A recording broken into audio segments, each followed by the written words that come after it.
Hello, my name is Giorgi Chikvaidze, and today I will be presenting my presentation called TrainHopPing. My SIP animating question is how to establish a tone that achieves generational conversation and empathy between Gen Z and other generations, especially when I'm talking about Georgia. My SIP idea is to create a digital multimedia mind map that attempts to document the history of 90s Georgia by dividing the subject into major topics: darkness, poverty, war, clubbing, etc. Data will be collected through interviews. This mind map serves as a blueprint in my bigger vision. Ideally, the final product would be a fictional documentary in the form of an animated series being the major topics or chapters in the mind map, such as darkness, poverty, war, clubbing, etc. The two artists who impacted my thinking about SIP are Maxime Machaidze and Banksy. Maxime Machaidze, or Luna 999, is one of the only successful contemporary hip-hop musicians in Georgia who I follow closely. By the terrible word successful, I mean certain global recognition as well as having your own local community and being somewhat financially stable, given you live in Georgia, as I do. Banksy is probably the most famous street artist in the world. I'm a big fan of Banksy's work and was even a bigger fan earlier in life. However, today I am more influenced by his movie Exit Through the Gift Shop. From plot to the general idea of the movie, everything resonates with my attitude towards art and my SIP. Luna 999 is still in his 20s. Following his journey since he was 18, I have seen him live in terrible conditions. He sold handmade skateboards and DJ'd to get money. Not only does he have the most successful label, LTFR, or Let the Funk Ride, with thousands of subscribers and millions of views on his tracks, such as Polo Palace, published by the name of Kayakata, which was a duo. But also, he started importing electrical cars and scooters and started his clothing brand, both under the name Kari, which means wind.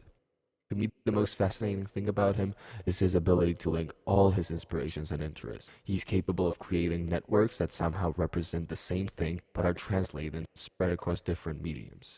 Kari and LTFR are part of a bigger concept that one can simply feel, see, or hear when thinking about Max. He does a phenomenal job of localizing the context of his work by incorporating a lot of post-Soviet concepts visually or in his music. He also uses these post-Soviet descriptions to synthesize them with anime mystique. Max does most of his work in Georgian language. I admire the way he communicates our reality to the outside world. To demonstrate what I mean by the synthesis of anime mystique and post-Soviet descriptions, I translated one of the lyrics.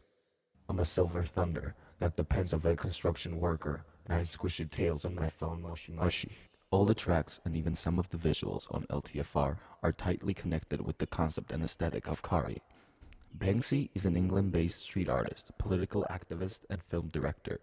We only know him by his pseudonym, since his identity remains unconfirmed and the subject of speculation. His movie, Exit Through the Gift Shop, not only explains his journey and the history of street art, but it also shows what the values of this culture are. The movie manages to capture the birth and the commercialization of street art. In the end, Banksy himself calls the entire story a joke. He labels art, in general, as one big joke in itself, which is ironic since the movie he says it in is also a piece of art. The anonymity, the audience, the setting, and the attitude towards his craft is what inspires me about Banksy. He manages to reach the brightest spots while staying anonymous, because a lot of what he does is legal, but also what he does is not about fame.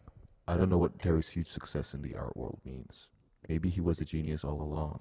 Maybe he got a bit lucky. Maybe art is a bit of a joke. I think Terry didn't play according to the rules, but then again, there aren't supposed to be any rules. So I don't really know what the moral is. Both Banksy and Max capture the tone I want to set for this particular project. Max takes the same concepts as I am dealing with and applies a different aesthetic to it, not limiting himself to one medium. He manages to contextualize the work while making it interesting and accessible globally.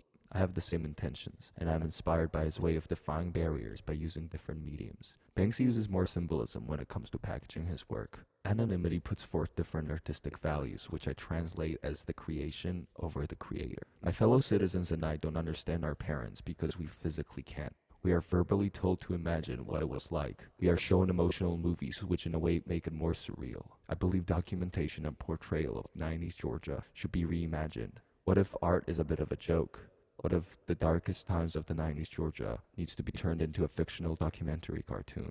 What if the project remains to be a mind map? Would or could such a mind map be a piece of art? Who is to say?